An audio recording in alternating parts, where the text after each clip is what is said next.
Bon, ben, bienvenue tout le monde dans un autre épisode de Yann et Frank, toujours disponible en primeur pour les membres du Patreon de Yann, de mon Patreon aussi. Et évidemment, comme d'habitude, c'est toujours disponible sur YouTube. Cette fois-ci, on le met en intégralité parce qu'on a un invité. D'habitude, on ne fait pas d'invité, c'est juste Yann et moi. Mais cette semaine, on reçoit Éric Duhem, nouveau chef du Parti conservateur du Québec. Salut Éric. Salut Frank et Yann. Yes. Merci d'avoir accepté notre invitation. Là, les gens ne le savent pas, ça, c'est l'envers et l'endos de l'enregistrement. On a fait une première tentative. Ça n'a pas fonctionné pour des raisons techniques, mais là, maintenant, on est fin prêt. Eric a son décor, toutes ses affaires. Tout va Fait que, bien. fait que tout va bien cette fois-là. Eric, j'ai envie de commencer un peu d'une manière différente.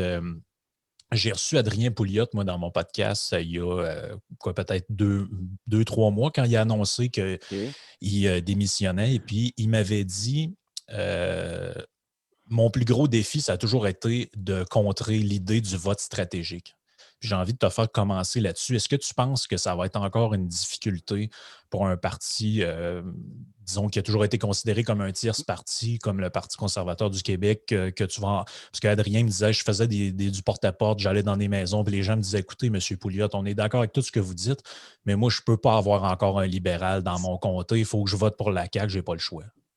C'est une bonne question. Puis c'est vrai que dans le cas d'Adrien, puis historiquement au Québec, là, ça s'est posé. Je me souviens que moi, à l'époque où j'étais avec l'ADQ, avec Mario Dumont, on vivait le même problème.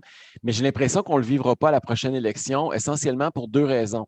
D'abord, parce qu'on n'est plus divisé en trois parties, on est rendu divisé en cinq parties. Donc, la division, là, ça commence à être très, très compliqué de savoir comment ça va tomber quand le jeu de domino va partir. Et la deuxième raison, c'est que le gouvernement, c'est pas. Si c'était le Parti québécois, le Parti libéral qui était au pouvoir, puis la CAQ était notre adversaire, là, je te dirais que tu as raison. Mais dans mesure où l'option qui est supposément la plus à droite des quatre partis représentés actuellement est vraiment à gauche, là, c'est quand c'est rendu que Manon Massé, tout le monde en parle, puis qu'elle dit que tous les partis à l'Assemblée nationale ont viré à gauche, puis que Guillaume Lepage hoche du bonnet, je pense qu'il n'y a aucun doute dans l'esprit de personne au Québec qu'on a quatre partis de gauche à l'Assemblée nationale. Là. La CAQ était peut-être un peu plus centriste, mais regardez le déficit historique qui va nous pelleter ses épaules. Regardez l'augmentation de la taille de l'État depuis qu'ils sont là. La CAQ est tout sauf un parti de droite. Donc là, on a quatre options à gauche, puis on a une option à droite. Au contraire, moi, je pense qu'à la prochaine élection, la division du vote va nous profiter. Parce que les gens qui veulent plus de taxes, plus de gouvernement, plus d'intervention de l'État dans leur vie, ils n'ont pas un choix, ils n'ont pas deux choix, ils n'ont pas trois choix, ils n'ont quatre. Donc, on va diviser le vote en quatre à gauche, puis nous autres, on va ramasser ceux et celles qui veulent un État plus respectueux de nos libertés individuelles, puis plus petit en termes de taille. Éric, tu as dit récemment que tu étais prêt à négocier avec beaucoup de députés pour les faire venir dans ton parti, qui sont évidemment déjà en place à l'Assemblée nationale. Donc, tu as des discussions avec des libéraux, avec des caquistes. Tu as expliqué ça sur les ondes de Radio Pirate. Pourquoi tu dis pas Également, des QS puis des péquistes? Je sais je pas sais pas, un pourquoi. petit instinct en dedans de moi. Mais également, ce que tu expliquais, c'est que tu sentais que on t'utilisait un petit peu aussi pour négocier une position plus avantageuse à l'intérieur du C'est parti. clair.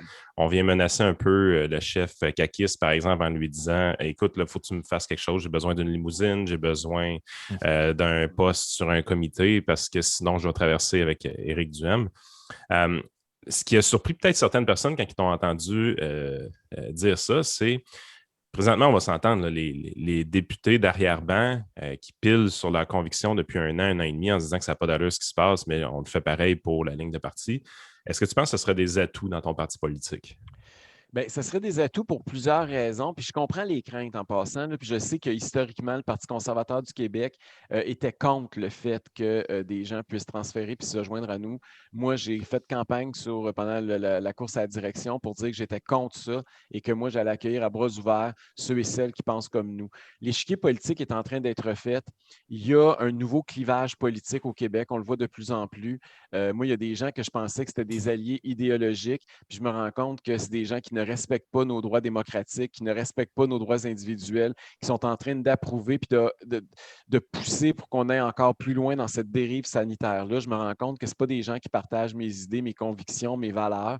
Puis d'un autre côté, des gens historiquement, qui avaient une sensibilité à gauche, bien, je me rends compte que ce monde-là, il croit à la démocratie et aux droits individuels plus qu'à la dérive sanitaire et ils sont devenus des nouveaux alliés. Fait que dans ce sens-là, je pense qu'il faut les prendre pour ce qu'ils sont. On a tous évolué au cours des 15 derniers mois à notre rythme. Il y en a qui ont été plus vite que d'autres. Il y en a qui, dès le jour 1, ont commencé à dire « Wow, un instant, on ne peut pas mettre le Québec sur pause pour telle raison. » Il y en a que ça a pris du temps. Il y en a que ça a pris, je ne sais pas, qu'on a un rapport de je ne sais pas quoi. Il y en a d'autres que ça a pris d'annuler les balles de finissant. Il y en a que ça a pris. Il y a toutes sortes d'exemples récents là, qui ont fait que les gens disent « Wow, c'est assez. » Et moi, je respecte ça. C'est normal. On a chacun notre façon d'évaluer les choses. Puis on est chacun dans des milieux et des régions différentes. Les codes de couleur ne nous ont pas affectés différemment en fonction de la géographie. Donc, il y a des députés qui, depuis plusieurs mois, rongent leurs freins. Ils sont malheureux. Ils essayent de parler parce que Puis, je ne suis pas en train de les plaindre, là, mais je veux juste vous dire que ce n'est pas facile pour tous les députés parce que il y a d'abord la pression, la ligne de parti, le caucus, le cabinet du chef qui vous met de la pression énorme, qui vous menace. C'est le bâton puis la carotte tout le temps, tout le temps, tout le temps, tout le temps. Puis de l'autre côté, quand ils vont faire leur épicerie ou quand ils se promènent dans la rue, le monde les apostrophe pour leur dire que ça n'a pas de maudit bon sens ce que le gouvernement est en train de faire. Ils leur parlent de leur détresse psychologique, de leur détresse économique. Fait que les députés sont pognés entre représenter leurs citoyens qui étirent d'un bord puis leur parti qui étire de l'autre. Je comprends que c'est déchirant, puis ça prend du temps, puis il y en a un moment donné qui vont céder puis qui vont s'emmener avec nous autres, puis il y en a d'autres qui ne seront pas capables puis qui vont suivre la ligne de parti.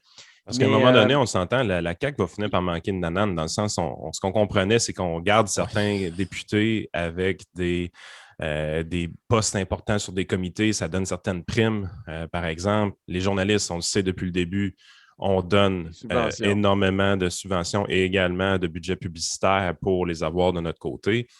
Sauf qu'à un moment donné, il y a une limite à ce que tu peux faire pour utiliser la carotte pour garder le monde à l'interne. Puis on le voit aussi, ça a commencé à brasser un peu le député Marie-Ève Proulx, député Fitzgibbon, qui reste à l'intérieur du caucus. On fait tout en notre pouvoir pour éviter une élection de partielle. Je pense qu'on craint que tu te présentes probablement dans une élection partielle. Jusqu'à quand ça peut tenir, ce château de cartes-là? Ça peut tenir longtemps, Yann, parce que malheureusement, il n'y a pas juste les nananes que tu viens de mentionner. Oui, c'est là, tu sais, je vais te nommer ministre, je ne te nommerai pas ministre, je vais te mettre vice-président de tel comité, ça va te donner 15 000 $ par année, puis je vais te donner un titre prestigieux, je vais te tenir responsable. Bon, il y a toutes sortes de choses, mais il y a aussi, tu sais, ta femme pourrait travailler pour tel ministre, ta fille pourrait être nommée dans tel organisme. Tu sais, je veux dire, ça finit plus, là, ton organisateur, on pourrait y trouver un petit job, je me cherchais justement quelqu'un pour tel genre de... Fait que, tu sais, les nananes, là, c'est presque infini. Puis Dieu sait que la CAQ en a. Le problème que j'ai, c'est que moi, j'ai 0 nanane à offrir. J'ai pas une tôle. Fait que j'ai pas de job à lui promettre. J'ai pas de scène à lui donner. Donc, c'est un gros défi. Fait que moi, je fais appel à leur conviction, à leur sens du devoir, à leur sens de la responsabilité. Puis c'est ça. Puis la CAQ, c'est à leur portefeuille. Fait que c'est dur, là, que la bataille, la côte est dure à remonter des fois quand j'en rencontre quelques-uns. Mais j'ai confiance qu'il y a encore des gens de conviction puis qu'il y a des députés qui vont suivre leurs électeurs plutôt que leur chef aveuglément. Et puis justement, si tu veux continuer là-dessus, les finances du parti, je pense que tu annonces ça cette semaine, ça allait vraiment bien, là, dans le sens que les donateurs ils disent présentement. Je vais te donner les chiffres d'aujourd'hui parce qu'on a encore des nouveaux chiffres. Parce qu'à tous les jours, ça change sur le site du DGEQ. Il y a des chiffres à tous les jours qui donnent le nombre de donateurs. Et là, en date du 10 juin, là, pour ceux qui l'écoutent en différé, le Parti conservateur du Québec a 4 101 donateurs. La CAQ a 3 869 donateurs. Le Parti québécois, 3 811. Le Québec solidaire, 1776, puis le Parti libéral du Québec, 1217. Donc, écoute, on a quasiment 4 fois plus de donateurs que le Parti libéral, plus que 2 fois que QS, puis plus que la CAQ et le PQ. Donc, c'est des chiffres extraordinaires. Il faut calculer que nous, on n'a pas fait de financement avant le 17 avril. Tout l'argent que je ramassais, c'était pour ma course au leadership qui n'est pas comptabilisé là-dedans. Là. Moi, j'ai un autre 1200 donateurs qui ont contribué à ma campagne. Merci Yann, tu fais partie de la courte liste. Et tandis que les autres partis ramassent depuis le 1er janvier. Nous autres, c'est depuis le 17 avril et malgré ça, on les a dépassés en nombre. On ne les dépasse pas cependant, je veux préciser quelque chose, on ne les dépasse pas en montant d'argent. Et ça, c'est intéressant. Le don moyen d'un conservateur, c'est à peu près 30$. Le don moyen là, des autres partis, c'est entre 80 et 90$. Le maximum presque, là, qui est fixé à 100 $. Max. Fait que les gens donnent plus aux autres partis. Puis ça, il y a plusieurs raisons. D'abord, quand les députés puis les attachés politiques puis les gens qui travaillent dans les cabinets donnent de l'argent, ils donnent 100$, là, ils sont obligés de donner 100$ ou à peu près. C'est comme implicite quand tu te fais engager. Ça fait que ça augmente la moyenne des dons. Mais l'autre chose aussi, je pense, c'est qu'on s'adresse à des gens qui ont beaucoup souffert économiquement ces derniers mois. Puis on n'en parle pas beaucoup parce que les médias, les politiciens, puis plusieurs business aussi, là, il y a des gens qui ont fait de l'argent depuis 15 mois, mais il y a beaucoup de gens qui souffrent. Et moi, c'est à eux que je parle beaucoup depuis que j'ai annoncé ma candidature. Je suis conscient, puis à tous les jours, je reçois des témoignages de ça. Il y a beaucoup, beaucoup de gens pour qui la vie est un calvaire et l'enfer depuis mars 2020. Puis on ne parle pas beaucoup de ces gens-là, puis on ne les voit pas dans les médias. Mais ce matin, on a la une du Journal de Québec, là, mais c'est rare. Là. On parle là, de la détresse psychologique, comment ça a explosé dans les hôpitaux du Québec, là, chez les jeunes. Puis on commence à le voir, mais j'ai l'impression que plus le temps va passer, moins on va parler de cas. D'abord parce qu'il n'y en a plus, mais deuxièmement parce qu'il va y avoir d'autres nouvelles pas mal plus scandaleuses. Puis ça va être les impacts, les victimes collatérales des mesures sanitaires abusives des 15 derniers mois. Puis c'est tant sur Dans le fond, plan ce que tu es en train de dire, c'est que François Legault aimerait bien ça avoir une élection présentement et moins l'année prochaine. C'est clair que le temps va jouer contre lui. Là. C'est clair que Justin Trudeau, là, la fenêtre est en train de se refermer. Il faut qu'il y aille au plus sacrant. Là. Je pense qu'on va s'en aller en élection fédérale très, très tôt au retour des vacances d'été. Mais plus ça va attendre, plus les gens, on va voir les impacts de leur politique plutôt que juste le chèque. Puis les chèques, il va en avoir de moins en moins qui vont rentrer. Là. Même les subventions médias, ça va arrêter à un moment donné. La subvention salariale va arrêter. La PCU, et c'est fini. Fait que, je veux dire, il y a toutes sortes de trucs qui font qu'on va voir vraiment l'envers de la médaille bientôt. Éric, tu parlais de nouveaux clivages ou de nouvelles redéfinitions des oppositions politiques.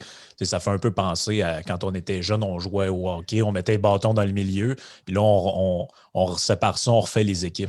Mais il y en a un parti qui est né d'une redéfinition d'un clivage politique. Avant, on se séparait entre séparatistes puis fédéralistes, souverainistes fédéralistes. Et puis, est arrivé l'ADQ qui a cheminé progressivement et puis finalement, la CAQ a avalé tout ça pour faire un espèce de gros parti. Mais aujourd'hui, on se rend compte que finalement, la cohérence idéologique d'un parti comme la CAQ est assez faible. C'est rempli d'anciens péquistes. Il y en a qui sont plus libéraux là-dedans. Il y a des anciens ADQistes qui finalement se bouchent le nez parce qu'ils veulent conserver un poste de député. Est-ce qu'il n'y a pas le même danger pour ton aventure politique de justement rallier à toi des gens? Je t'ai vu faire un live avec une fille qui avait été candidate pour QS. On voit, mettons, quelqu'un comme Benoît Giroir ou un Normand Mousseau. C'est des gens qui, traditionnellement, comme tu disais, sont plus à gauche, mais finalement, on se rend compte que sur le respect des droits individuels, la liberté, les droits démocratiques, on a des points en commun plus qu'on pensait. Mais est-ce qu'il n'y a pas un danger que quand la pandémie va se finir, parce qu'à un moment donné, il va y avoir une fin à tout ça, on ne revienne pas à nos anciennes chicanes et puis là, tu te retrouves avec des gens avec qui finalement, tu n'en as plus de points en commun? C'est une bonne question, puis tu as raison de t'inquiéter, puis moi aussi, ça me préoccupe, cet enjeu-là. Cela étant dit, je crois qu'on le surestime parce que pour avoir été à l'ADQ, j'ai vu les deux, je l'ai vu de l'intérieur. L'ADQ a connu sa plus grosse montée de son histoire quand il y a eu la crise des accommodements raisonnables. Je ne sais pas si vous vous en souvenez, là, mais il y avait eu les YMCA à Montréal qui bloquaient des fenêtres pour plaire à une communauté religieuse. Puis il y avait dans une cabane à sucre là, des prières, puis de la bouffe halal. Puis bon, ça avait parti en vrille. Là. Et le DQ a connu vraiment cette année-là, on parle en 2007, là, une explosion. Là, le parti est passé à 41 députés, à quelques centaines de voix de prendre le pouvoir. Mario Dumont était vu comme le gars qui mettait ses culottes. Là. Oui, c'est ça. Ouais, c'est ça. Mais cet enjeu-là, ce n'était pas un enjeu de plus ou moins d'État. Ce n'était pas un enjeu de liberté individuelle, ce n'était pas un enjeu fondamental sur des valeurs conservatrices. Moi, je pense que ce qu'on vit actuellement, c'est beaucoup plus une crise qui est alignée avec la division idéologique qui nous représente. C'est-à-dire que la crise sanitaire, là, on voit les dangers d'un gros gouvernement, on voit les dangers d'un gouvernement qui ne respecte pas les lois du marché, qui déstabilise tout le marché, toute l'économie, qui nous endette de façon phénoménale, qui met la démocratie sur pause. Là, on voit que finalement, les gens qui sont des démocrates, les plus grands démocrates, c'est les gens qui veulent moins d'État. Il y a quand même un paradoxe, mais ce n'est pas si paradoxal que ça quand vous lisez un peu ce qui s'est passé dans l'histoire de l'humanité. Mais il y a quelque chose qui est en phase beaucoup plus avec notre base idéologique. Puis je pense que les gens qui nous rejoignent, qui viennent de gauche, ils viennent de se rendre compte qu'ils étaient là pour les bons sentiments, mais quand ils arrivent aux valeurs fondamentales, ils ne sont pas si à gauche qu'ils pensaient, puis ils sont beaucoup plus à droite qu'ils pensent. Et j'ai confiance que ces gens-là, puis à la limite, là, je sais que l'étiquette gauche-droite, elle dérange des gens. Il y a des gens qui n'aiment pas ça. Moi, c'est pour ça que de plus en plus, je parle de respecter les droits démocratiques et les libertés individuelles. Ça définit plus parce qu'il y a trop de gens qui pensent que gauche, c'est bon, puis droite, c'est mauvais. On a tellement été diabolisés là, pendant des décennies dans les médias qu'il y a des gens qui associent gauche à bon puis droite à mauvais. Là. Fait on va le définir en fonction de ce que c'est. Puis pour moi, ce qui est le plus important à droite, c'est les libertés individuelles, c'est les droits démocratiques fondamentaux. Puis l'autre truc, c'est que la droite aussi là, est associée parfois, puis il y a beaucoup de gens de la gauche qui ont peur de ça. Il y a beaucoup la droite sociale, morale, là. Les questions d'avortement, entre autres, là, qui préoccupent les droits des gays. C'est sûr que le fait que je sois ouvertement gay, je pense que cet enjeu-là est peut-être moins présent maintenant. Puis le fait qu'au Québec, ce n'est pas vraiment un débat comme dans le reste du Canada ou encore pire aux États-Unis. Donc, je pense qu'on va réussir à démystifier ça, puis il nous reste 15 mois pour le faire. Bien justement, parlant tu as effleuré un peu cette question-là, le droit des gays, le droit des minorités, etc. Il y a quelqu'un qui posait une question sur Patreon qui était très longue, là, donc je la reformule. Il demandait, par exemple, est-ce que dans une certaine partie du Québec, si on disait, par exemple, Dominique Anglade en région, ça peut être difficile, c'est à cause de son français, ses origines, etc. Est-ce que tu penses que le fait d'être maintenant ouvertement gay, est-ce que tu penses que ça peut nuire dans certaines régions du Québec ou est-ce que tu penses que ça peut être un frein pour tout le monde? On disait à l'époque que ça l'était pour André Boisclair, par exemple. Est-ce que tu penses que c'est encore une question ou 2021? Je pense qu'André Boisclair, oui, ça a été un problème, mais c'était à cause des frasques qui entouraient ça. Ça ajoutait à toutes sortes de trucs. Je ne pense pas que c'était ça. Moi, écoute, j'ai 52 ans, je n'ai jamais senti de discrimination au Québec. Je pense qu'on est un des peuples, sinon le peuple le plus tolérant pour le respect des minorités. C'est vrai pas juste pour les gays, c'est vrai pour les femmes, c'est vrai pour un paquet de minorités. Donc, moi, je ne sens pas ça. Je me souviens que quand j'ai parlé de mon homosexualité, quand j'ai écrit mon livre La fin de l'homosexualité, le dernier gay, il y a 4 ans, beaucoup de gens prédisaient ma disparition dans les médias à Québec comme animateur de droite, que c'était pour être le dernier clou dans mon cercueil. Le sondage d'après, j'avais monté comme jamais j'avais monté en faisant de la radio. Fait que, je pense que des fois, là, on accorde beaucoup d'importance à ces enjeux-là. Les gens, tout le monde qui nous puis on écoute, oublie que les grosses critiques, en réalité, que tu avais eues étaient beaucoup plus de la communauté gay que des autres. Oui. Mes pires critiques, ça a été les gays, ça n'a pas été les hétéros là, qui sait pas, ça n'avait aucun rapport. Et l'autre truc aussi, c'est que tout le monde dans la société, là, on a tout un cousin gay ou un voisin. Je veux dire, ça fait partie de la communauté. Les gens le connaissent, l'ont démystifié, ça fait longtemps. Puis je pense pas que ça va du tout être un enjeu. Puis au contraire, moi, je pense que s'ils se mettent à m'attaquer là-dessus, ça pourrait avoir l'effet boomerang. Là. Ça pourrait leur revenir dans le front assez vite. Là. Écoute, Éric, on va peut-être parler un peu plus de politique publique ou de choses comme ça. Tu as un côté libertarien en toi qui est assez évident. Je veux dire, il s'agit juste de regarder ta feuille de route, puis on le comprend assez vite. Il y a beaucoup de gens, surtout Adrien Pouliot, c'est un clou, par exemple, qui tapait énormément l'impôt des entreprises. Il disait, par exemple, les subventions aux entreprises, c'est trop gros, on devrait les enlever, quitte à abolir complètement l'impôt corporatif. C'est des idées qui ont toujours séduit, veut pas, les gens un peu plus à droite, d'abolir l'impôt des entreprises. L'argument a toujours été de dire, une entreprise, en réalité, c'est une feuille de papier, c'est constitué d'employés, d'employeurs. Ces gens-là sont tous taxés déjà. Les consommateurs payent déjà leur taxe à consommation. Donc, on pourrait arrêter de se faire croire que c'est intelligent de les taxer. Puis, on pourrait surtout en attirer plus pour qu'ils viennent chez nous. puis faire croître l'économie, et ainsi de suite. On sait, on a un côté au Québec un peu anticorporatif. On le voit là, présentement, il y a des employeurs qui parlent de pénurie de main-d'œuvre, puis la critique première qui arrive toujours, payez-les comme du monde. Puis là, les gens se choquent, puis tout ça. C'est pas parce que le gouvernement leur donne 12 piastres de l'heure à rester chez eux à rien faire, ça n'a pas rapport avec ça.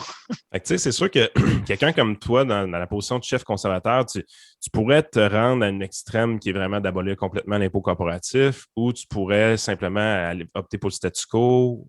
Y a-tu des idées aussi que tu aurais en tête pour améliorer un peu l'aspect corporatif au Québec, dans le sens de la vision des Québécois par rapport à la corporation, parce que ça nuit, je pense, à notre entrepreneuriat, ça nuit au fait que les gens ne veulent pas se partir en entreprise. Moi, là, Yann, tu le sais, là, puis là, ceux qui nous écoutent, qui ne me connaissent pas, vous allez le savoir.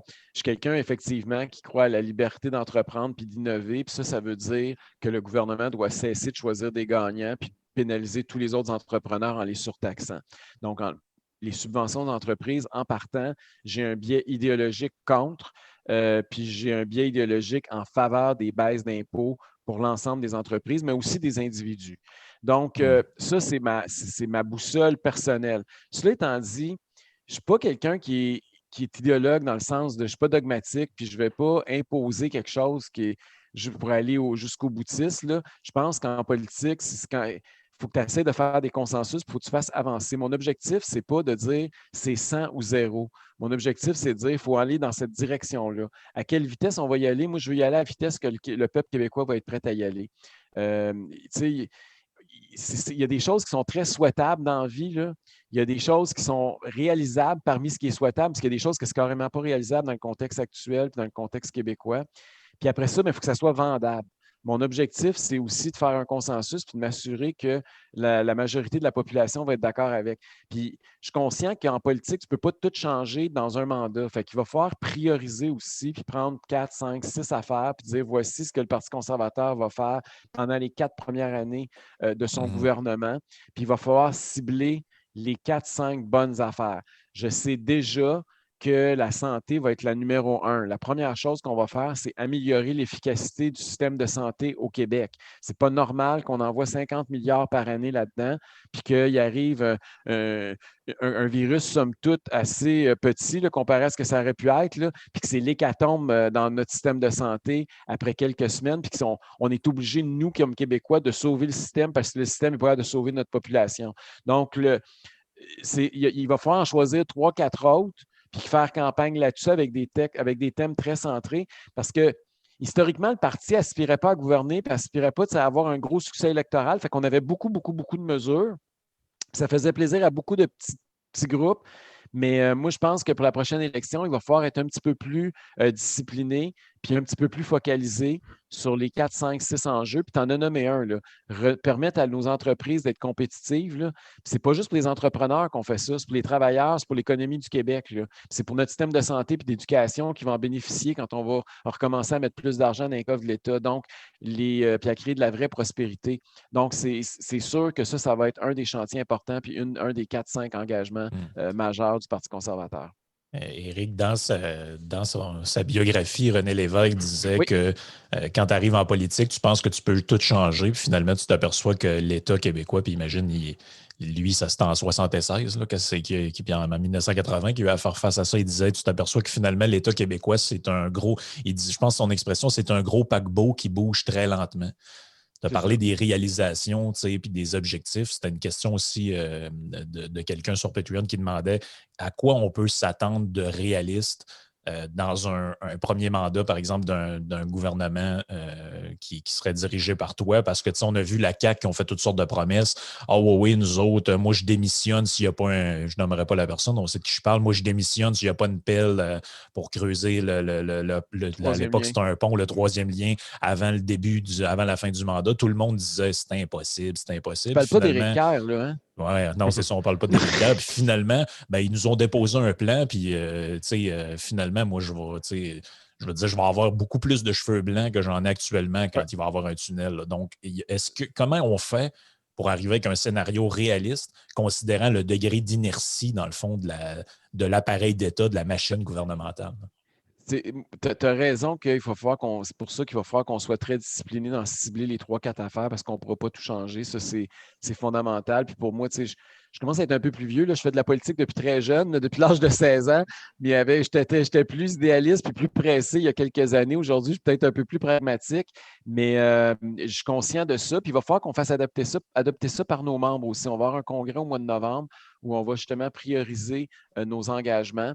Mais moi, là, c'est pas compliqué. Là. Je vais vous donner trois exemples, mettons. Là. Moi, juste dire, on va ouvrir à de la concurrence dans le système de santé, puis on va décentraliser pour avoir un système plus efficace. Juste faire ça dans le système de santé. Juste dire, on va au niveau de nos finances publiques, là, retrouver l'équilibre budgétaire. Je te dis, ça va tout être un chantier, là, faire ça sur 4 ans, parce François Legault est en train de nous mettre dans le trou, pas à peu près. Là. Et puis, en matière d'éducation, l'objectif, c'est sûr que c'est de mieux faire réussir nos élèves, là, puis par différents moyens. Mais si on avait juste 3 petits objectifs, 3-4, tu n'en as pas besoin de 500. Là. Ça serait déjà très, très, très important. Le système de santé, là, je ne sais pas combien il y a eu de réformes puis de virages en rond depuis qu'on est jeune, qu'on entend parler de ça. Là. Je ne peux même pas nommer tous les ministres de la Santé qui ont proposé des réformes. Puis le système, il ne marche toujours pas. Ils sont tous dans le même paradigme. Ils proposent tous de faire un petit peu plus de ce qui ne marche pas. Puis ça donne toujours le même résultat. Fait que nous, on va amener juste le fait qu'on va ouvrir de l'oxygène. C'est niaiseux, mais juste le fait d'apporter de la concurrence puis de donner de la liberté de choix. L'efficacité, ceux et celles qui croient à l'entrepreneurship, vous le savez, elle va être au rendez-vous. Et c'est un peu ça qu'il faut réussir à implanter ça dans le système public. Mm-hmm. On parle à chaque semaine avec Vincent Geloso dans un autre podcast, et puis il nous répète souvent qu'en politique, si on veut que les choses changent un tant soit peu, il faut modifier les règles du jeu. C'est l'expression qu'il emploie. Donc, par exemple, je prends un exemple très concret, la loi sur l'urgence sanitaire. Donc, même si on fait élire le gouvernement le mieux intentionné du monde avec les gens les plus compétents, selon une méritocratie, tous les critères qu'on veut avec les idées qui nous répondent, si les règles du jeu, les incitatifs sont là, qu'on leur permet, s'il arrive un problème, de prendre les pleins pouvoirs, de ne pas respecter la démocratie, de pouvoir utiliser justement ces instruments-là que la loi permet pour faire tout et n'importe quoi, on va arriver probablement au même résultat. Donc, est-ce que tu penses qu'il y a des éléments comme ça qu'on doit changer absolument? Oui. Je pense à ça. Mais on pourrait aussi parler de l'idée qu'on crée toujours de nouvelles lois, mais on ne se pose jamais la question d'en abolir d'autres. Est-ce qu'on ne devrait pas se doter, par exemple, de certains mécanismes, dire, ben là, quand on veut mettre un nouveau projet de loi, il faudrait réfléchir à quel règlement vétuste finalement on devrait abolir? C'est toutes des bonnes questions. D'abord, sur la loi d'urgence sanitaire, là, ça, pour moi, c'est la loi sur la santé publique. C'est la première loi qu'il va falloir modifier parce qu'on a tellement souffert dans le dernier mandat des effets pervers que ça a produit que plus jamais il faut permettre à un seul homme d'avoir tous les pouvoirs puis de gérer par décret depuis 60 décrets, puis ce n'est pas encore fini. Puis si on l'écoute, j'ai l'impression qu'on va être encore en urgence sanitaire aux élections. Là. Il est tellement pressé à sortir de ça.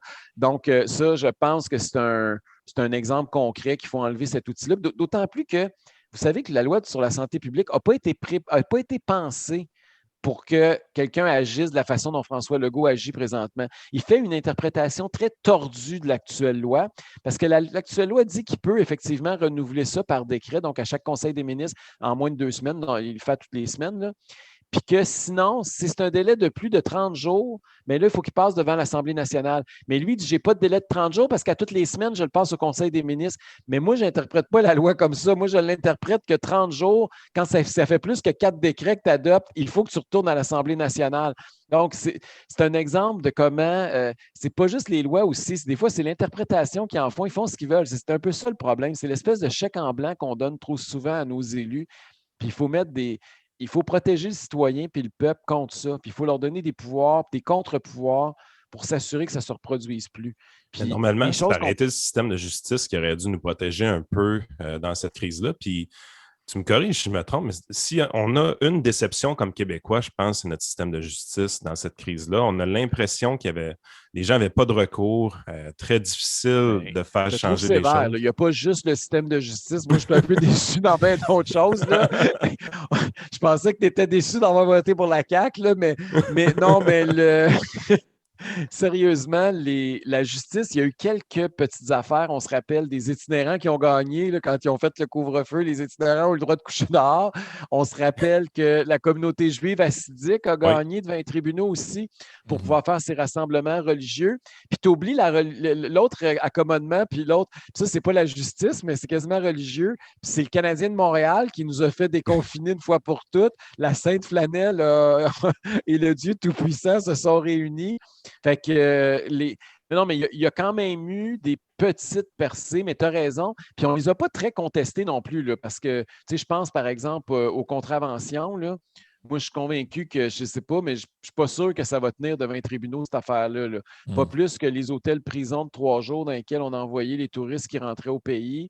Fait qu'il y a beaucoup d'enjeux qui ne sont pas encore réglés, hein. Il y a encore des questions qui sont devant les tribunaux. Mais Mais tu pourquoi as c'est raison que lent ça aurait devant pu les aller plus tribunaux? vite. Est-ce que c'est notre parent pauvre au Québec? Est-ce qu'on manque d'argent dans nos tribunaux ou on a un système qui est trop vétuste? On a l'impression que ce système de justice-là est rendu archaïque carrément parce que tout est long, tout prend du temps. Puis c'est rendu que la plupart des gens qui pourraient avoir des causes intéressantes ou qui voudraient avoir une cause finissent toujours par abandonner parce qu'ils se disent, écoute, il n'y a rien à faire, là. Oui, puis ça coûte une fortune aussi. Il faut que vous compreniez que Exact. les avocats ne travaillent pas à 15 pièces de l'heure et que c'est long, c'est long, c'est long. On me dit que la crise a été bénéfique pour le système de justice dans la mesure où enfin les Ouais. procès là, à distance, puis les témoignages, puis il y a toutes sortes les nouvelles technologies ont été mises à contribution. Il semble que ça, c'est un des effets bénéfiques. Mais tu as raison que c'est un enfant pauvre au Québec. Puis pourquoi? Parce que s'il y a une chose qui est un rôle de l'État, c'est la justice. Je Oui. pense à la base, là, c'est une des fonctions les plus importantes de Mhm. l'État. Puis c'est une des raisons d'être du gouvernement. Mais le gouvernement s'est tellement mêlé des affaires des autres qu'il a abandonné ses propres affaires. Et on veut tellement tout gérer qu'on est rendu qu'on investit dans une cimenterie, puis on essaye de gérer des restaurants, puis on essaye de tout faire, ce que le privé fait 100 fois mieux. Puis pendant ce temps-là, ce qui est la fonction fondamentale de l'État, bien, on l'a négligé. Puis ça donne un système de justice où on a des arrêts Jordan parce que les gens attendent pendant des années avant d'avoir leur procès, puis on est obligé de libérer des criminels parce qu'à un moment donné, c'est comme indécent de les laisser poireauter pendant 3, 4, 5 ans devant le tribunal. Donc, tu as raison. Je veux dire, il va falloir qu'on revienne à la base. Puis la base, ben, c'est d'avoir un système de justice juste, puis qui soit justement dans des délais raisonnables et qu'on finance adéquatement. Mhm.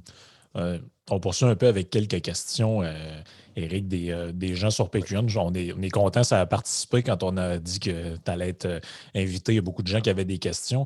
J'en rassemble un peu ensemble pour qu'on ait le temps de parler un peu de tout. Il y avait quelques Oui. questions qui concernent, dans le fond, les gens sont un peu préoccupés par tous les autres aspects dont on ne parle pas souvent. Ils pensent que quand tu es un parti identifié comme étant plus à droite, tu parles d'économie, de finances publiques, ce genre de choses-là. Puis là, les gens, ouais, est-ce que Éric, il y a quelque chose pour l'agriculture ou est-ce qu'il pense à ça? C'est quand même important. Il y a beaucoup de cultivateurs au Québec, de fermiers, etc. Est-ce qu'il va y avoir quelque chose de concret en environnement aussi? C'est des trucs qui reviennent quand même assez souvent parce que, on ne se le cachera pas, on est en 2021, puis les gens ont l'impression que, quand tu es à gauche, tu penses à l'environnement, puis tu veux Ouais. tu as ça à cœur, puis à droite, dans le fond, on fait notre changement d'huile dans l'entrée, puis on vide ça dans la rue. Là, À peu près ça. Fait que là, autrement dit, tes questions, c'est plus sur l'environnement d'abord, je vais te dire qu'on va être obligé de faire quelque chose.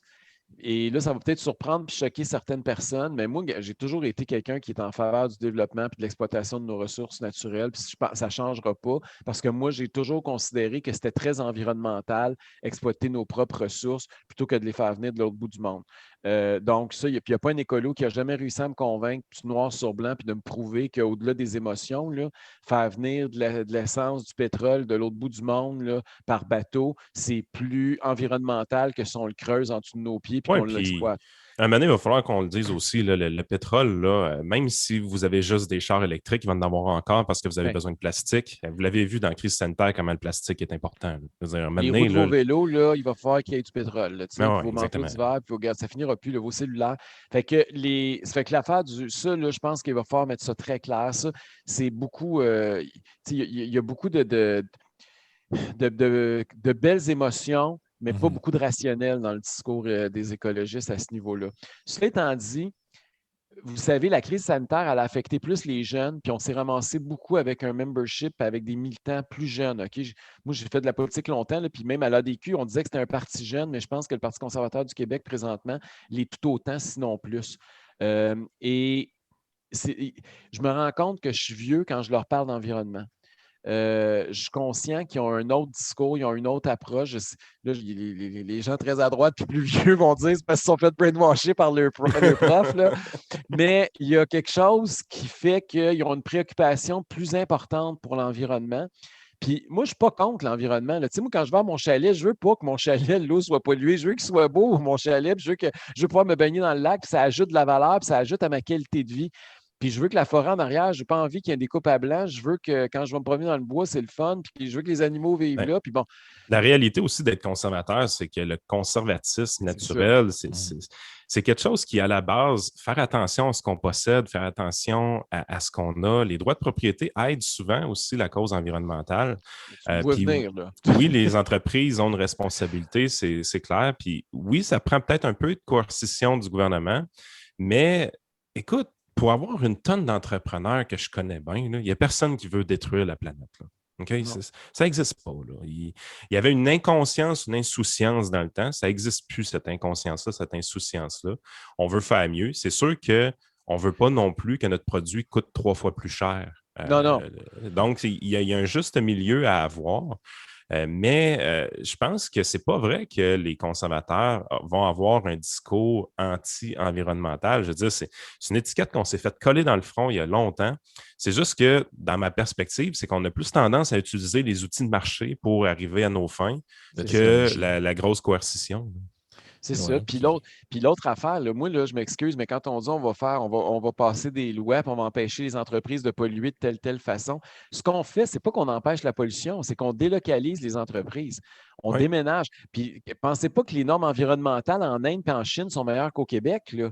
Revenez sur Terre. Là. Donc, il faut leur dire au contraire, quand on crée des emplois dans des domaines polluants au Québec, en raison de nos normes déjà existantes, on va polluer moins que plus on va en créer d'emplois au Québec, plus on va diminuer la pollution planétaire. Là. Fait il faut avoir un discours qui dit que plus jamais on va permettre des lois d'être adoptées qui vont empêcher des entreprises de se développer au Québec puis de les envoyer dans des législations moins réglementées. Ça, je pense qu'il va falloir revisiter ça. Mais il va falloir aussi démontrer, puis ça, c'est tout ça le fardeau qu'on va avoir, puis la commission politique va devoir se pencher là-dessus dans le parti au cours des prochains mois. Qu'est-ce qu'on peut concrètement proposer, puis que ça va être palpable, qu'on va être capable d'améliorer l'environnement dans une économie de marché plus libre. Et ça, on va avoir des propositions concrètes à ce niveau-là, mais évidemment, les membres vont devoir les adopter au mois de novembre. Comme Aussi. par exemple, une taxe sur l'essence, as-tu réellement l'impression que ça aide l'environnement ou ben non, c'est juste un déguisement pour. Parce que c'est ça, on dirait, qui est un peu frustrant quand tu es un peu plus à droite, c'est que tu te rends compte que l'environnement est un peu utilisé à toutes les sauces pour déguiser quelque chose de plus mesquin en arrière. Je veux dire, le but de la taxe sur l'essence, c'est pas que vous utilisiez moins vos automobiles, c'est d'avoir plus de revenus au gouvernement. Oui. Ce n'est que ça. Là. Puis en même Comme temps, la Yann, taxe sur les télés, puis comme sa taxe sur. Tu sais, c'est quoi, mec, qui appelait ça? Ou la taxe sur les pneus, ou la taxe. Ils nous mettent toujours des taxes, toujours. C'est parce que la taxe verte est vendable. Tu sais, les gauchistes sont très bons dans le marketing pour essayer de nous rentrer dans la gorge des taxes, alors qu'ils savent que si c'est juste le mot taxe, c'est moins populaire. Mais quand tu mets le mot vert, c'est comme le sucre que tu enrobes autour de l'aspirine, ça passe mieux. Donc, ils sont toujours en train d'utiliser l'environnement. Mais tu sais, il y a des questions qu'il faut qu'on se pose. Moi-même, je me pose des questions quand je vois les autos électriques. Est-ce que vraiment, on fait ça aussi, on n'a pas fait la démonstration. Là, les gens pensent que parce qu'une voiture électrique, tu pollues moins. Un instant, c'est quoi l'impact environnemental réel? Là? Puis comment qu'on peut, nous, en tant que Québécois, oui, on a de l'électricité, mais si effectivement il y a un bénéfice, ben, le marché va l'incorporer, va l'internaliser. Il faut faire confiance au marché pour ça, puis il faut faire confiance aux consommateurs plutôt que de faire confiance au gouvernement. Parce que les marchés puis les consommateurs ont été pas mal plus fidèles et prévisibles dans le passé Mhm. que n'importe quel gouvernement. Là. Mais je Ouais, pense puis qu'au niveau de l'environnement, Yann et Eric, je pense qu'il faut ramener dans le discours des choses très, très concrètes au lieu d'être juste dans le signalement de vertu puis les trucs très. Tu sais, je veux dire, l'idée, par exemple, que bon, là, on construit un tramway, ça va faire moins de GES. Il n'y a personne qui nous est arrivé avec quelque chose de concret, de dire, ben oui, mais voici l'impact que ça va avoir. Par contre, quand j'entends dire que Montréal, Trois-Rivières et Québec vident ses eaux usées dans le fleuve, ça, moi, ça me dit que c'est peut-être pas une bonne affaire d'un point de vue environnemental. Puis Ouais. ça, c'est de quoi de concret sur lequel on peut agir. Le Ouais, gouvernement qui mais tu utilise gagnes pas l'argent des. public pour aller construire une cimenterie à Port-Daniel, ça aussi, je ne suis pas sûr de. Mais tu sais, quand tu coupes des rubans pour annoncer à 800 travailleurs que tu vas les embaucher à 100 000 par année, normalement, tu vas chercher plus de votes que quand tu parles du monde de leurs égouts. Puis c'est pas winner parler de tout ça. Non, non, Ouais. mais oh, ouais, je t'as raison. m'excuse là, pour ceux qui nous écoutent, là, parce que c'est un peu dégueu, là, mais c'est justement, les politiciens n'aiment pas ça parler. Pourquoi vous pensez que notre système il est aussi pourri? Parce qu'il n'y a pas d'élection qui se gagne avec ça. Construire une autoroute, ça, c'est bon. Construire quelque chose, tu sais, un tramway, puis d'engager du monde, puis de donner une subvention de business, ça, tu vas chercher des votes. Mais dire que tu vas traiter des eaux usées, là, mais excuse, mais pas personne qui se dit, là, qui se pose des questions sur quel traitement tu vas utiliser, puis qui vote en fonction de quelle façon ils vont traiter les eaux usées. Il n'y a personne qui vote là-dessus. Là. Puis, Tu sais, est-ce Eric, qu'il n'y a t'es pas pas le seul la chef. possibilité, excuse Yann, est-ce qu'il n'y a pas la possibilité, par exemple, au lieu d'y aller toujours avec l'idée de la taxe, est-ce qu'on ne pourrait pas y aller juste à l'inverse? Par exemple, on établit une série de produits qu'on considère comme écologiques ou verts. Par exemple, mettons qu'on établit que c'est la voiture électrique. Mais au lieu de donner des subventions, on dit juste qu'il n'y a pas de taxe de vente sur une voiture électrique. Il pourrait y avoir plein d'autres produits comme ça. Au lieu de toujours y aller avec le bâton, on peut y aller justement en enlevant le bâton, là, en donnant Ouais. justement un incitatif. Le gouvernement, il veut vous inciter à consommer des choses plus vertes. Ben, voici ce qui est vert, puis voici tous ces produits-là. Maintenant, il n'y a plus de TVQ dessus. C'est sûr que c'est tout. Moi, j'aime mieux ça. Là. Personnellement, j'aime toujours mieux quand le gouvernement dit qu'on va enlever une taxe plutôt qu'en ajouter une. À la base, je pense que le concept n'est pas fou.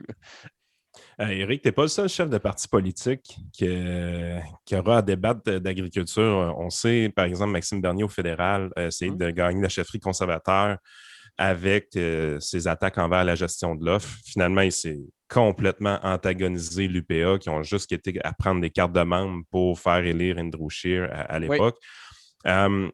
Bon, OK, toi, tu es en selle, tu es chef de parti, tu n'auras pas nécessairement le même problème. Mais est-ce que, justement, cette gestion de l'offre-là, on sait, c'est un des aspects syndicaux au Québec les plus défendus bec et ongle qu'il n'y a pas. Là, ça s'en est. Chialer un peu contre la gestion de l'offre sur le lait ou pire sur le poulet, puis on parlera de l'état de vos pneus dans une couple de semaines, là, comment ça a été. Comment est-ce que c'est le genre de sujet qui est trop chaud pour s'attaquer que ça ne vaut pas la peine un Non. premier mandat, ou même c'est quelque chose que tu ne toucheras jamais, ou c'est Ben, quelque je ne chose que toucherai tu jamais irais? pour une simple raison, Yann, c'est que c'est un enjeu fédéral. Au niveau légal, là, c'est le gouvernement du Canada qui légifère en cette matière-là, puis qui intervient, puis qui négocie nos traités commerciaux. Donc, c'est pas. Moi, j'en ai déjà plein mes bottes là, avec le système de santé, le système d'éducation, l'aide sociale, la dette publique au Québec, puis écoute, des politiques, là, puis des ministères, on en a trop là, à gérer au Québec. Là. Pas, Mhm. il ne nous manque pas de chantiers sur lesquels travailler. La question de la gestion de l'offre, c'est un débat intéressant, mais qui se passe sur un autre palier de gouvernement. On n'arrête pas de dire au gouvernement fédéral qu'on veut qu'il se mêle de ses affaires, mais il ne faudrait pas commencer à faire exactement ce qu'on lui reproche, c'est-à-dire de se mêler des affaires des autres. Moi, j'ai l'intention de parler beaucoup de santé. Je sais qu'il y a des propositions que je vais faire qui ne feront pas l'affaire du gouvernement fédéral. J'espère que les élus fédéraux vont avoir la décence de se mêler de leurs affaires, puis qu'ils ne commenceront pas à nous dire qu'à cause de la loi canadienne sur la santé, on n'a pas le droit de faire ci, puis on n'a pas le droit de faire ça. Moi, je Mhm. pense que si on veut que le pays fonctionne bien, puis le Canada fonctionne bien, il faut commencer par respecter la loi fondamentale du Canada, c'est-à-dire notre Constitution, puis respecter nos champs de compétences qui en font partie. À ce moment-là, en agriculture, ton approche serait un peu plus dirigée vers où exactement? Ben écoute, on n'a pas encore développé la politique. J'ai rencontré des agriculteurs en Beauce la semaine passée. On a mis en place une table de réflexion là, avec la commission politique, encore une fois, qui est André Valquette, notre président, qui va chapeauter ça. Et on va arriver avec des propositions concrètes au mois de novembre. Mais c'est drôle, là, puis moi, je ne suis pas un protectionniste, là, je suis un libre-échangiste, je vous le dis tout de suite. Cela étant dit, la crise a quand même fait qu'il faut se poser des questions parce qu'on a vu comment les États autour peuvent être protectionnistes, comment les gouvernements, c'est pas long que le réflexe de fermer frontières est vite. Moi, je ne pensais jamais vivre dans un pays où les frontières fermeraient comme on l'a fermé. Pire que ça, on a même fermé d'une région à l'autre. Je ne peux même plus aller à mon chalet à un moment donné. Là. Donc, on ne peut pas faire confiance au gouvernement pour s'assurer qu'on va avoir la liberté de circuler puis d'échanger. Et s'il y a quelque chose de fondamental, c'est ce qu'on mange. Et il va falloir que notre autosuffisance alimentaire, il va falloir qu'on qu'on ait une réflexion là-dessus. Il va falloir qu'on s'assure d'être un peu plus autonome parce que. Puis là, je sais que vous allez me dire que je suis paranoïe, puis je suis fou là, que de penser que les frontières peuvent fermer. Là, mais on vient de le voir. Là. Si je vous avais dit ça il y a 2 ans, peut-être que même moi, j'aurais pensé que c'était débile. Là. Mais dans le contexte actuel d'aujourd'hui, je pense que l'autosuffisance alimentaire, en tout cas un minimum, là, puis qu'on ait une production locale plus diversifiée et importante, je pense que ça va être au cœur de nos engagements. Là. Comme signal envoyé côté de montrer aux autres que tu es libre-échangiste, serais-tu prêt à aller dans une direction comme dire, vous savez, vous n'avez pas le droit d'importer du vin au Québec en provenance d'une autre province canadienne. C'est évidemment le gouvernement du Québec qui a mis ce genre de loi-là en place. Les barrières interprovinciales. Est-ce que ces foutues barrières interprovinciales-là, c'est quelque chose que tu aimerais faire débarquer éventuellement? Ça enverrait quand même un beau signal. Mais tu sais que j'ai écrit même un livre là-dessus, là, la SAQ pousse le bouchon, là, puis ça, c'est un des éléments. Mais je pense que pour le marché de l'alcool et des vins, il va falloir que ce soit plus que les barrières interprovinciales qu'on revoit. Il va falloir revoir aussi notre façon de vendre l'alcool aux Québécois puis la façon dont on les taxe avec ça. Là. Mais tu as raison, c'est complètement ridicule. Puis d'autant plus que le Québec est le pire. Hein, de toutes les provinces canadiennes, là, on est les pires, les plus protectionnistes. Puis on ne fait pas ça pour votre bien parce qu'on a peur que la bouteille de vin de l'Ontario soit empoisonnée puis que vous allez crever. J'espère qu'il n'y a personne qui pense ça. Ou parce que vous allez acheter une caisse de bière au Nouveau-Brunswick quand vous traversez la frontière, c'est dangereux. Là. Ça n'a pas rapport. Là. La seule et unique raison pourquoi le gouvernement fait ça, c'est parce qu'il veut continuer à presser le citron. Parce que les Québécois sont les pires citrons du continent. C'est-à-dire que c'est nous autres qu'il faut qu'on donne le plus de jus au gouvernement par citron. Parce que c'est lui qui vient chercher le plus d'argent dans notre portefeuille. Donc, la seule et unique raison, c'est qu'il veut protéger son marché de citron pour pas qu'il y ait du monde qui aille se faire presser ailleurs et qu'il lui reste plus de jus dans le citron. Là. C'est ça, l'intervention de l'État dans le domaine de l'alcool. On a un auditeur sur Patreon, Dominique, qui dit il dit, est-ce que le gouvernement, il dit comment on fait pour que le gouvernement soit moins déconnecté de la réalité, comme par exemple, il dit avec les subventions aux entreprises, il dit, le gouvernement passe ses journées à faire des posts là, sur Twitter, Facebook, dire, ah, ben là, M. Fitzgibbon, ben là, dans le temps, c'était lui, on donne, à cause de ces subventions, ben là, on est fiers d'annoncer la création de 100 emplois à telle place. Mais il dit, en même temps, tu lis les médias chaque jour, puis toute la journée, on te parle de gens qui ont de la misère à se trouver de la main-d'œuvre. Il dit, est-ce que dans un contexte de pénurie de main-d'œuvre ou de difficulté pour les employeurs à trouver des employés, pourquoi est-ce qu'on s'entête à aller dans cette affaire d'affaires-là, à aller essayer de créer artificiellement des nouvelles jobs partout s'il n'y a pas de travailleurs? Faut penser d'abord, là, même ce que tu viens de dire là, c'est pas à cause de la pénurie de main-d'œuvre qu'il faut éliminer les subventions aux entreprises. C'est parce que c'est pas bon, les subventions aux entreprises, peu importe le contexte, qu'il y a une pénurie de main-d'œuvre ou qu'il y a un taux de chômage très élevé. Parce que ce que ça fait, c'est que ça tue de l'emploi plus que ça n'en crée.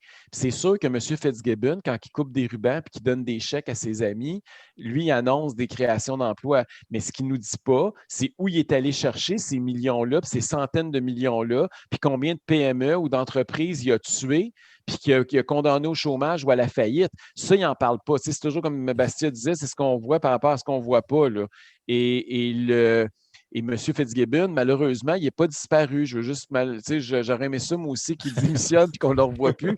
Mais j'ai peur que François Legault attend qu'on soit en vacances au mois de juillet sur le bord de la piscine avec notre bouteille de bière entre les deux jambes puis qu'on pense à d'autres choses que de la politique pour nous annoncer qu'il va le réintégrer dans le Conseil des ministres. D'ailleurs, il l'a dit là, qu'il se préparait à ça. Puis M. Fitzgibbon, entre-temps, va s'être trouvé un ami qui va avoir, entre guillemets, acheté ses parts dans ses compagnies litigieuses et il va faire son retour au Conseil des ministres. Donc, puis de toute façon, si ce n'est pas Fitzgibbon, ça va être un autre. Là. François Legault, c'est un étatiste, c'est un gars qui croit au modèle québécois de distribution de subventions, d'acheter des votes en donnant de l'argent à des entreprises choisies et favorisées par le régime. Puis ça ne changera pas. Je veux dire, il le faisait au PQ, puis il le fait encore, puis il va encore le faire avec ou sans Fitzgibbon. Là. Avec le Parti québécois, Éric, on savait qu'un bon immigrant, ça parlait français. Oui. Avec la CAQ, on sait qu'un bon immigrant, ça gagne 56 000. Pour Éric Duhem, c'est quoi un bon immigrant? C'est une personne qui travaille. C'est une personne qui se lève le matin, qui part avec sa boîte à lunch, puis qui revient avec un chèque à la fin de la semaine, puis qui est fier de nourrir sa famille puis son monde. Pour moi, c'est pas juste un bon immigrant, c'est un bon Québécois tout court. Puis il n'y a pas. J'ai trouvé ça particulièrement odieux. Puis tu sais, François Legault, c'est pas un gars qui vient, c'est pas un snob, c'est pas un gars qui vient de la haute société, puis tu as l'impression qu'il regarde tout le monde de haut depuis qu'il est au monde. Là. Je pensais que c'était un gars qui était issu du peuple, puis qui était comme tout le monde. Puis quand j'ai entendu ça, je me suis dit, mais là, il est rendu dans le monde de Fitzgibbon. Là. Il est complètement déconnecté. Là. Pensez que les gens qui gagnent moins de 57 000 par année, c'est des gens qui sont un problème. C'est carrément le mot qu'il a utilisé. Là. La personne qui nous écoute et qui gagne 43 000 ou qui gagne 25 000, là, ça veut dire quoi? Qu'est-ce qu'il est en train de dire? Ces gens-là, ils travaillent. Là. Je ne sais pas combien François Legault paye la femme de ménage qui est chez eux, ou son jardinier, ou son chauffeur, ou c'est le gars qui répare son char, ou je veux dire, on pourrait prendre le gars qui coupe les cheveux. Est-ce que ces gens-là, c'est des problèmes pour lui? C'est complet. Juste le fait qu'ils disent ça, là, ça témoigne de ce qu'ils pensent profondément des gens, puis comment ce gars-là n'est pas là pour les bonnes raisons. Par rapport à l'immigration, le débat souvent entre les libéraux et la CAQ a toujours été les seuils. Donc, les libéraux voulaient augmenter le seuil d'immigration, la CAQ voulait le baisser. C'est normal qu'on ait des seuils d'immigration au Québec? Non. D'ailleurs, je l'ai dit, là, en matière d'immigration, nous autres, on n'embarquera pas dans le plus ou moins, là, puis commencer à crier, ça en prend plus, puis ça en prend moins. De toute façon, vous l'avez vu, là, la CAQ, ils nous avait dit qu'ils baisseraient les seuils d'immigration, puis ils ont monté. Fait que c'est n'importe quoi l'affaire des seuils. Moi, je pense qu'un immigrant qui est une immigration réussie, c'est une immigration où le pays d'accueil profite de la personne, entre guillemets, là, dans le sens où elle travaille puis elle joue un rôle actif dans la société. Puis l'immigrant, lui, il améliore son sort puis celui de sa famille. C'est ça une immigration réussie. Quand quelqu'un vient ici puis se ramasse sur le chômage, les Québécois ne sont pas gagnants puis l'immigrant n'est pas gagnant. La question à poser à ce moment-là, c'est qui est la meilleure personne pour déterminer l'immigrant qui doit venir ici? Est-ce que c'est l'entreprise privée qui recrute elle-même ou c'est le fonctionnaire du gouvernement? Bon. Là, tu viens de poser une des bonnes questions. Là. D'abord, c'est quoi le contexte global du marché de l'emploi? C'est sûr que si on est dans une crise et qu'il y a un taux de chômage à 15 accueillir plus d'immigrants, c'est peut-être pas la pression ne sera pas la même que si on est en pénurie de main-d'œuvre comme on l'était il y a quelques mois. Fait que il va falloir moi, je pense que le nombre d'immigrants qui viennent est en fonction de la demande. Il faut que ça soit l'offre et la demande, puis l'offre et la demande, c'est ce que les entreprises ont besoin. Et quand les entreprises n'ont plus de travail à offrir, puis qu'au contraire, il y a beaucoup de chômeurs, bien, il va falloir qu'on réduise nos seuils d'immigration. Puis quand on surchauffe, puis qu'on a besoin des gens pour prendre soin de nos aînés ou pour aller dans nos champs, mais il va falloir les accueillir à bras ouverts. Fait que moi, je pense que c'est le marché qui doit déterminer ça bien davantage que des considérations politiques. Traditionnellement, au Québec, on a toujours eu, je pense, c'est 60 ou 70 des immigrants que c'est nous qui choisissons versus ce que le fédéral impose. Puis il y a toujours eu un peu cette mentalité-là qu'il fallait privilégier des gens qui parlent d'abord français pour venir ici pour toutes sortes de raisons. Là, le PQ a toujours tapé assez fort sur ce clou-là. Mais est-ce qu'en faisant ça, on ne se prive pas de gens qui sont énormément travaillants, qui voudraient venir, qui sont, je ne sais pas, en Amérique du Sud, Amérique centrale ou même des pays européens? Parce que moi, je l'ai expérimenté sur différents milieux de travail. Une des meilleures places pour apprendre le français, c'est en milieu de travail. Pas nécessairement, je veux dire, moi, j'ai travaillé avec quelqu'un qui venait du Venezuela. Il est arrivé, il ne parlait pas un mot de français. Puis un an après, il avait presque notre accent. Tu as raison. Là. D'abord, moi, premièrement, là, je suis un défenseur du français. Là. Vous savez, je suis nationaliste. Pour moi, la spécificité québécoise, c'est d'abord notre langue, puis ça fait partie profondément de notre identité et de notre enracinement. Et c'est fondamental qu'on focalise sur la langue. Cela étant dit, quand on prend ça comme critère de sélection pour les immigrants, je ne me demande pas si on ne se nuit pas. Et la langue, on l'a vu, puis là, je ne veux pas revenir avec le dossier des accommodements raisonnables, mais la culture puis l'identité québécoise, c'est pas juste, par exemple, le fait français. Il y a beaucoup d'autres valeurs communes qu'on a. Les Latino-Américains, quand ils arrivent ici, probablement, ils ont déjà une langue qui est très similaire à la nôtre. Leur temps d'apprentissage de notre langue est beaucoup plus rapide qu'à peu près n'importe quelle autre région du monde. Ils partagent notre religion. C'est eux autres qui remplissent nos églises en passant, parce que nous autres, on n'y va plus. Donc, le choc culturel ou religieux est beaucoup moins sévère. Et puis, ils sont extraordinairement travaillants. Là, on a juste à se promener dans les champs autour d'ici à ce temps-ci de l'année pour s'en rendre compte. Donc, je pense que ça aussi, il faut prendre ça en considération quand on prend des positions comme celle-là. Je comprends que politiquement, il y avait un débat linguistique important, puis qu'on s'est beaucoup divisé là-dessus, puis que ça a été un facteur. Puis il ne faut pas se le cacher. Là. Il y avait des considérations ultra politiques derrière ça. Là. Le Parti québécois voulait plus de francophones, puis moins d'immigrants, à la limite même, alors que les libéraux voulaient de l'immigration n'importe où, puis le plus possible, puis qu'ils puissent voter le plus rapidement possible. Puis il y avait des considérations très, très, très politiques. Puis si vous regardez la carte des circonscriptions de Montréal, vous voyez que le rouge foncé, la tache libérale, elle s'est étendue dans quelques circonscriptions. Puis il y a des circonscriptions où il y avait des luttes serrées historiquement, où c'est devenu des châteaux forts libéraux qu'il n'y a à peu près aucun autre parti va pouvoir gagner dans un avenir prévisible. Donc, ça a été très, très, très politisé, mais il va falloir qu'à un moment donné, on regarde ça d'une autre façon. Là. Puis le travail, c'est certainement l'endroit où l'apprentissage de la langue se fait le plus rapidement possible. Moi, j'ai eu la chance de baragouiner en arabe parce que je travaillais avec des arabophones.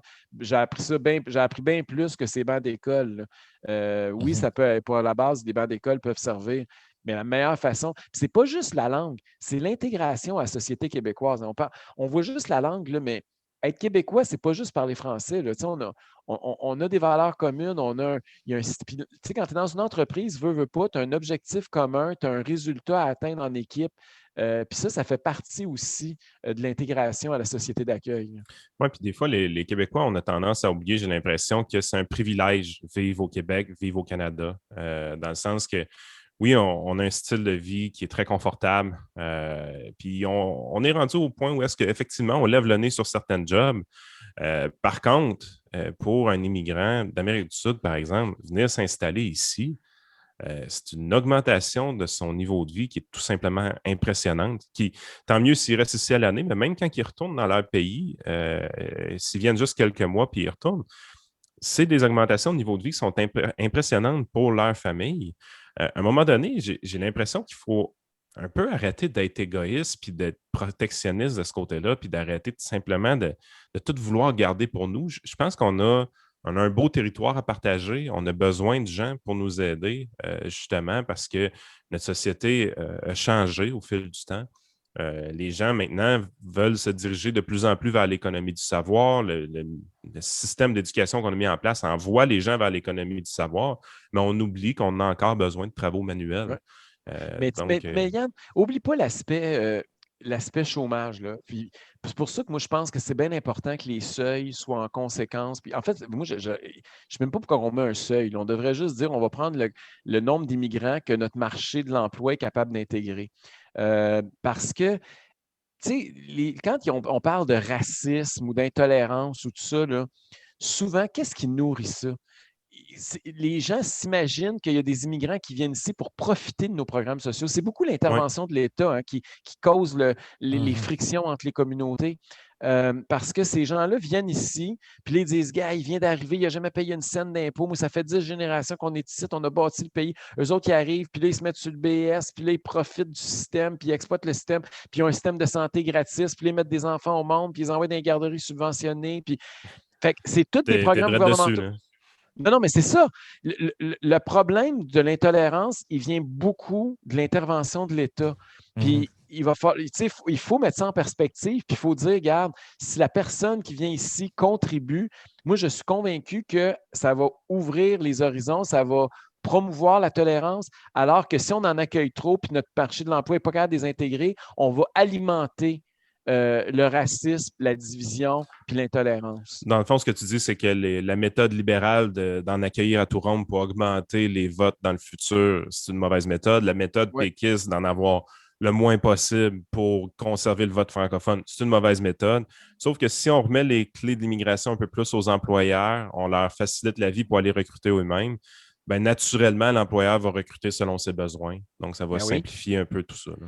Puis l'immigrant qui va arriver ici va contribuer positivement à la société. Puis le voisin que tu vas regarder qui vient d'arriver, tu n'auras pas l'impression qu'il profite du système, tu vas avoir l'impression qu'il contribue. Ben, pas, tu n'auras pas l'impression, il contribue au système. Parce qu'on ne se le cachera pas, il y a un déficit aussi migratoire au Québec. Je ne me souviens plus des chiffres Oui. exacts, mais mettons qu'il rentre 40 000 personnes dans une année. Bien, on sait que de ces 40 000-là, quelques années après, il y en a peut-être le tiers ou même des fois la moitié dans certaines années qui s'en vont dans d'autres provinces. Pourquoi ils le font? Bien, il y a sûrement des raisons à ça. Quelles sont ces raisons-là? Qu'est-ce qu'on peut faire pour améliorer notre rétention, finalement, parce que c'est pas tout d'accueillir des gens, mais si les gens arrivent, font finalement, c'est pas ça que je pensais, puis je sac mon camp, ben, est-ce que c'est la non-reconnaissance de certains diplômes? Est-ce que il y a plein de choses, je pense, qui sont à réfléchir par rapport Ça, à c'est ça. une autre forme de protectionnisme en passant. Là. Mhm. C'est facile de dire tu n'as pas les qualifications pour travailler ici. Tu sais. On ne veut même pas leur faire une propédeutique là, ou une mise à niveau. On veut carrément les exclure pour qu'ils ne travaillent pas dans leur domaine de compétences pour se garder des privilèges. C'est une espèce de syndicalisme corporatiste. Là. C'est pas, c'est assez minable comme comportement, ça aussi. Là. Mais ça, honnêtement, le gouvernement du Québec n'a pas tous les contrôles là-dessus. Il y a des éléments aussi au niveau fédéral, là, dépendamment de quel ordre professionnel on parle. Si on parle de stratégie, un peu une question qui est revenue quand même assez souvent, puis je sais que c'est quelque chose sur lequel Adrien était souvent questionné.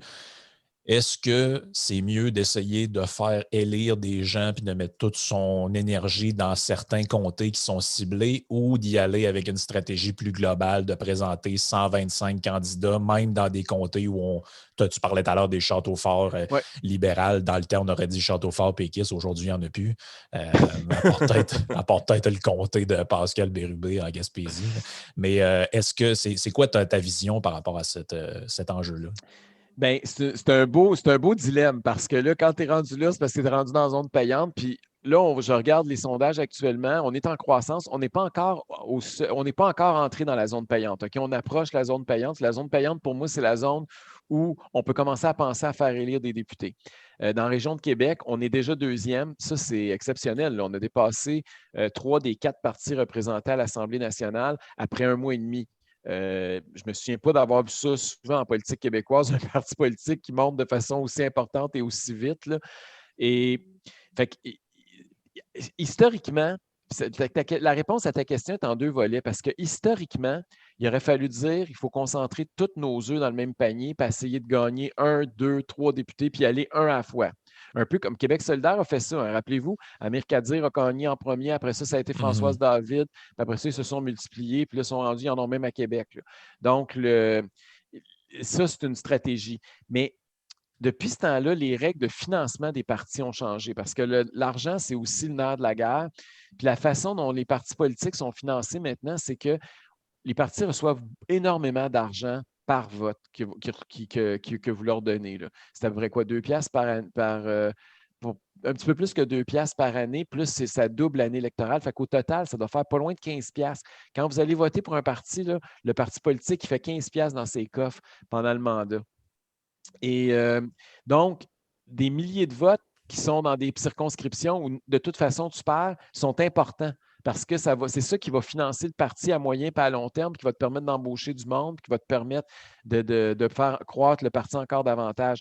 Donc, tu ne peux pas juste concentrer toutes tes œufs dans le même panier. C'est pour ça que vous voyez tous les partis, puis on va le faire aussi, là, les partis présentent des candidats dans toutes les circonscriptions, même quand ils savent qu'ils ne feront pratiquement pas de vote. Et c'est pour ça qu'ils vont faire même campagne, puis mettre des affiches, puis s'assurer de faire sortir minimalement le vote à la grandeur du territoire. Fait que oui, il faut en faire élire. Puis moi, je ne te le cacherai pas, là, ma première priorité, c'est quand je me suis présenté, là, même mon équipe le sait, là, je me disais, la première chose, il faut que je m'assure que je me fasse élire. Là. Il faut que, comme chef de parti, ton premier devoir, c'est de te ramasser à l'Assemblée nationale parce que sinon, ça va aller mal en petit pépère. Il faut que tu aies après ça un pourcentage de vote assez important pour être capable d'avoir une équipe, d'embaucher du monde qui vont faire de la recherche, qui vont faire de l'organisation, bon, et qui vont faire des communications. Fait qu'il faut travailler sur les deux. Fait qu'on va, oui, on va concentrer évidemment dans nos châteaux forts, mais on va aussi s'assurer d'être présent sur l'ensemble du territoire québécois.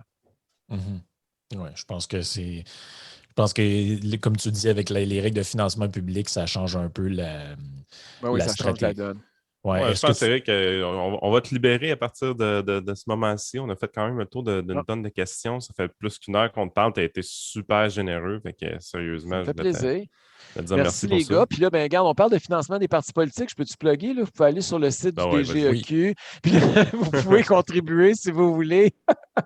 Non, mais je le dis parce que on dit tout le temps au monde, qu'est-ce que je peux faire concrètement? Puis c'est sûr que ce n'est pas tout le monde qui veut être candidat, puis ce n'est pas tout le monde qui veut faire de l'organisation. Puis la politique a changé. Hein. Bizarrement, on n'a plus besoin d'autant, ça, il faut le dire, on n'a plus besoin autant de bénévoles qu'à une certaine époque. Moi, vous voyez les cheveux blancs, là, je suis vieux.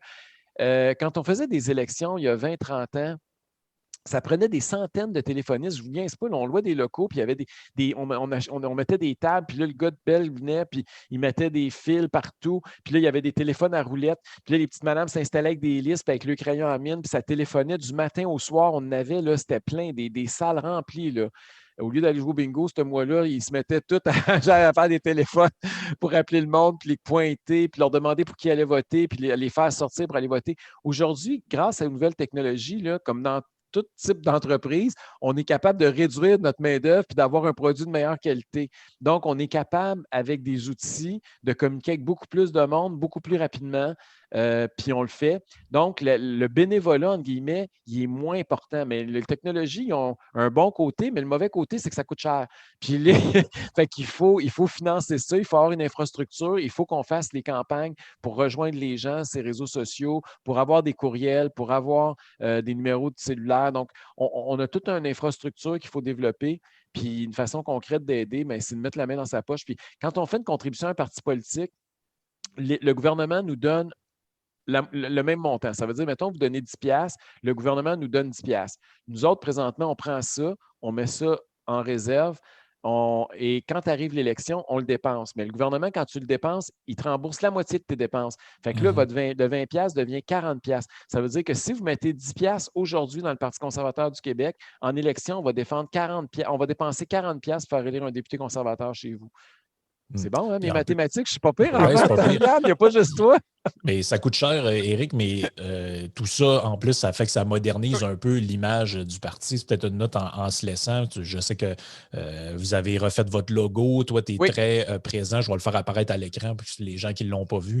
Toi, tu es sur Facebook, les lives, YouTube, tout ça, ça contribue, je pense, parce qu'on ne se le cachera pas, il y a peut-être historiquement un peu un blocage chez les gens qui sont plus jeunes. Tu lui dis conservateur dans leur tête, c'est un monsieur avec des bas blancs dans des sandales qui est contre l'avortement. Donc, je pense que c'est important, là, tout l'effort que tu mets là-dessus, de justement faire une imagerie peut-être un peu plus belle, un peu plus soignée, être plus présent pour aller rejoindre les jeunes. Parce que ça a été le succès d'un parti, je pense, comme Québec solidaire, là, d'aller rejoindre les jeunes. Ils ont une imagerie un peu plus funky, des trucs. C'est plus moderne, plus... Oui, plus à jour, plus actuel. Puis c'est drôle que tu parles de Québec solidaire parce qu'il y a beaucoup de gens qui me disent ça. Puis, la grosse nouvelle ces temps-ci, c'est que le Parti québécois est en train de disparaître. Il y a beaucoup de gens qui parlent, même le chef du Parti québécois lui-même en parlait aujourd'hui sur les réseaux sociaux. Là. Puis, ils ont encore perdu un député la semaine passée. Puis, c'est vraiment l'hécatombe carrément. Ah, ils rentrent toute la gang d'une Dodge Caravane maintenant. Là. C'est ça. Puis là, après ça, mais ce qu'on parle moins, parce qu'on le voit moins dans les sondages, parce qu'ils ont encore le vote anglophone puis allophone, mais c'est que le Parti libéral aussi est en train de disparaître dans plusieurs communautés francophones. Donc, un endroit comme à Québec, présentement, ils sont à 5 dans les intentions de vote. Le Parti libéral, c'est pire que le Parti québécois, là. Et donc, j'ai l'impression, moi, que le prochain débat, puis la jeunesse est rendue là. Les vrais débats d'idées, d'enjeux, c'est entre la gauche et la droite. Nous, on a un parti qui est une espèce de coalition, c'est tout n'importe quoi et son contraire, puis tout basé sur un chef. Mais ce chef-là, il n'est pas éternel. Puis deuxièmement, à un moment donné, les incohérences commencent à apparaître. Puis il va y avoir un parti qui va être un peu plus à droite, puis ça va être le Parti conservateur, puis il va y avoir un parti un peu plus à gauche, ça va être Québec solidaire. Québec solidaire est en train de se centrer, là, puis ils viennent un petit peu plus gauche mainstream, là, parce que tranquillement, ils ont de plus en plus d'anciens péquistes ou d'anciens libéraux ou même des caquistes qui vont aller les rejoindre, puis ils vont... puis je pense que c'est vers là où on s'en va.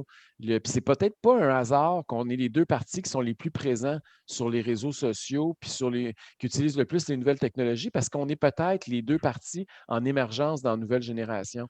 J'ai l'impression que les péquistes puis les libéraux, écoutez, regardez ces réseaux sociaux, le poids qu'ils ont, ça n'a pas de sens. Il n'y a personne là, qui les suit. Tu as Non, raison, le poids médiatique sur Facebook, dans l'ordre, c'est François Legault. Le deuxième, c'est toi. Le troisième, c'est Catherine Dorion. C'est la réalité d'aujourd'hui. Ne cherchez pas Dominique Anglade et Pierre, je ne sais pas son nom, là, vous ne les retrouverez pas. Là, c'est pas. Sérieusement, attends, c'est Pierre. Paul Saint-Pierre Plamondon. Paul Saint-Pierre Plamondon, excusez-moi. C'est ça. Ça n'a pas de sens que les statistiques sortent comme ça, puis on a des députés à l'Assemblée nationale qui ne sont pas capables d'interpeller les gens, ces réseaux sociaux. Moi, c'est une preuve. Tu sais, quand on parle qu'ils sont déconnectés, là, je pense que on le mesure maintenant. Fait que tu ne feras pas de vidéo de Star Wars pour des affaires de même pour essayer d'aller séduire les gens. Non, c'est pas dans mon style. Je te dis pas que j'en ferai pas un moment donné si on n'a pas le choix, là, mais ça fait. Non, mais je suis un gars qui. Je ne suis pas pogné, je n'ai pas un manche à balai, vous savez, là, mais en même temps, je me demande, il y a des affaires que je pense pas que c'est nécessaire de faire. Là. Fait que je vais rester moi-même. Je pense que c'est ça que les gens apprécient. Puis que je ne suis pas trop pogné, mais en même temps, je ne suis pas non plus. Je ne suis pas prêt à faire n'importe quoi et à me déguiser pour attirer des votes. Là. Ben, je pense que c'était une bonne conclusion. Merci, Éric, d'être venu. Ça a été une plaisir, bonne discussion. Frank et Yann. On remettra ça dans l'avenir si l'occasion se présente. Puis tout le monde, n'oubliez pas de vous abonner à la chaîne YouTube puis d'activer la petite cloche là, pour ne pas manquer les nouveaux vidéos. Puis on se reparle dans un prochain podcast.